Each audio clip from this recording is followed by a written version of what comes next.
आज की इस वीडियो में मैं आपको 7 ऐसी बातें बताऊंगा जो आपको लगने में बड़ी कड़वी लगेगी, लेकिन यह सच्ची बात है। चाहे आपको कड़ी लगे या मीठी, लेकिन जितना मैं बताने वाला हूँ वो सब सत्य होगा।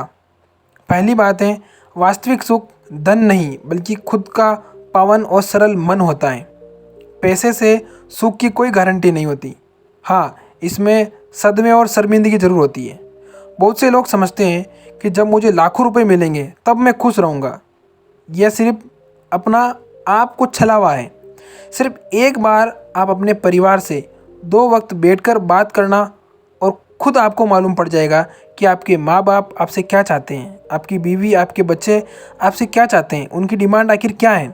पैसे के पीछे व्यस्त आदमी खुद के लिए भी वक्त नहीं निकाल पाता है और गलत तरीके से धन जुटाकर कभी कभार वह तमन्नाओं में जरूर रहता है। लेकिन परिवार को वक्त देने वाला व्यक्ति चाहे कम पैसे कमाता है लेकिन वह संतुष्ट है। दूसरी सबसे इम्पोर्टेंट बात है, आदमी रोज़ मरता है लेकिन ज़िंदगी जीना कभी नहीं छोड़ता। उसके सामने उसके अपने भी मरे होंगे लेकिन कभी उसने ये नहीं सोचा कि ये मर गया तो मैं इसके पीछे ज़िंदगी जीना छोड़ दूँ। ऐसा अब तक कभी नहीं हुआ है। इंसान सुकून के पीछे कभी अपने पुरुषार्थ, कभी अपनी शख्सियत और कभी अपने अस्तित्व तक को मार देता है। एक इंसान मजबूर होकर कोई गलत कदम उठाता है तो उसका अस्तित्व मर जाता है, और जिसका वजूद नहीं रहता वह जिंदा होकर भी मरे हुए समान है। कोई इंसान निष्क्रिय होकर सब वशीयत प्राप्त कर लेता है तो उसका कोई मतलब नहीं है। आदमी बनावटी तो होता है, अपना काम निकालने में वह खूब पैतरे अपनाता है। जिस चीज़ का कोई अस्तित्व नहीं, कोई गति, कोई स्थिति नहीं हो, वह चीज़ हो ही नहीं सकती। अर्थात इंसान रोज़ मरता है लेकिन इस मौत को जीना नहीं छोड़ता है वह।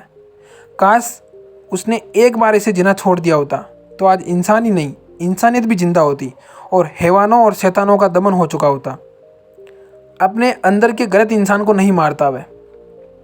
तीसरी सबसे महत्वपूर्ण बात है कि मैं गरीब, मैं मजबूर, मैं बेबस और मैं लाचार हूँ। सिर्फ यह बकवास है और कुछ नहीं। कोई अगर कहता है कि मैं गरीब हूँ, मैं बेबस, लाचार हूँ, तो उससे बोलना क्या है, अरे हरामखोर है तूने हाथ फैलाते वक्त एक बार भी नहीं सोचा कि अपना स्वाभिमान बेच रहा है। और जो अपना स्वाभिमान बेच देता है, इंसान को भी अगर बेच दे तो कोई हैरानी वाली बात नहीं है।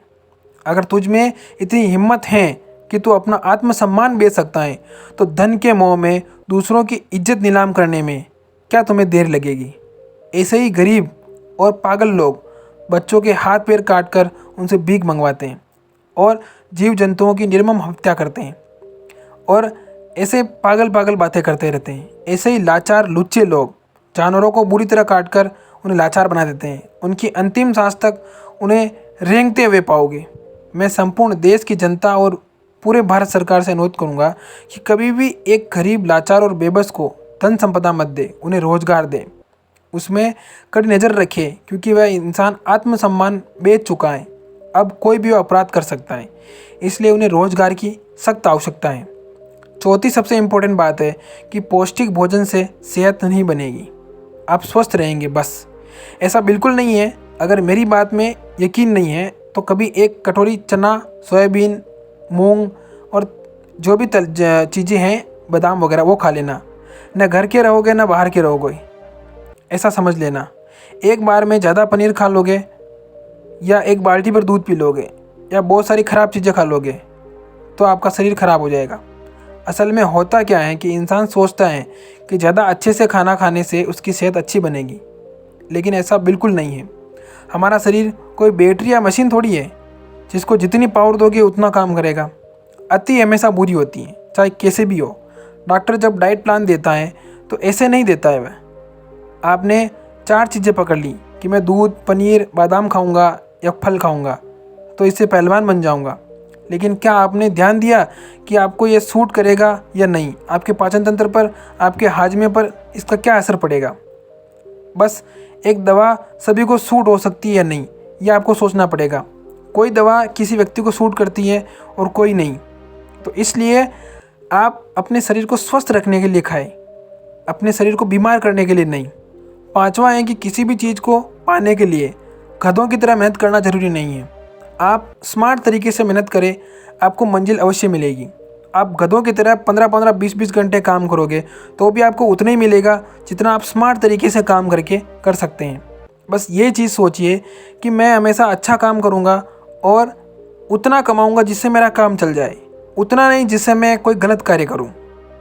छठी सबसे इम्पोर्टेंट बात है, लड़की पराया धन नहीं होती है। ज़माना अब बदल चुका है, अब लड़की खुद अपने पैरों पर खड़ी हो रही हैं, आदमी से ज़्यादा कमा रही हैं।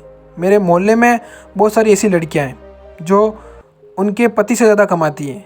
दरअसल पिता की मृत्यु के बाद जब माँ का ख्याल रखने वाला कोई नहीं होता है तो बेटियां ही होती हैं जो दोनों जगह ध्यान रखती हैं। आदमी इतना नहीं कर पाता जितना बेटी कर पाती हैं। बेटी 2 जगह का काम कर लेती हैं, अपने ससुराल का और अपने खुद के मायके का। तो इसलिए बेटी कोई पराया धन नहीं है। जितना आपका बेटा इम्पोर्टेंट है, बेटी भी उतनी इम्पोर्टेंट है। बस इतना ज़रूर ध्यान रखें कि दोनों में कभी भी भेदभाव ना करें। बेटी के चक्कर में बेटे को भी ना छोड़े और बेटे के चक्कर में बेटी को भी ना छोड़े। 7वीं सबसे इम्पोर्टेंट बात, मानव सदैव मानव योनि में नहीं जा सकता, यानी कि वह हर बार जन्म लेगा तो ज़रूरी नहीं है कि वह इंसान ही बने। जब हरकतें कुत्तों जैसी हो और फितरत सूअर जैसी और अक्ल गधे जैसी, तो लोग आपको कुत्ता सूअर गधा ही बुलाएंगे, फिर इंसान कैसे बुलाएंगे। मृत्यु के बाद दोबारा मानव योनि मिलेगी, यानी जो आपको संदेह है कि आप मनुष्य बनेंगे तो ये आपकी गलतफहमी है। कर्म ही मानव का सबसे इम्पोर्टेंट चीज़ है। जैसा कर्म करोगे वैसा आपको फल मिलेगा। अगर मानव अच्छा कर्म करेगा तो वह हो सकता है कि मानव बन जाए वापस, लेकिन अगर गधे जैसा या कुत्ते जैसा काम करेगा तो क्या पता उसको उससे भी खराब जीवन मिले।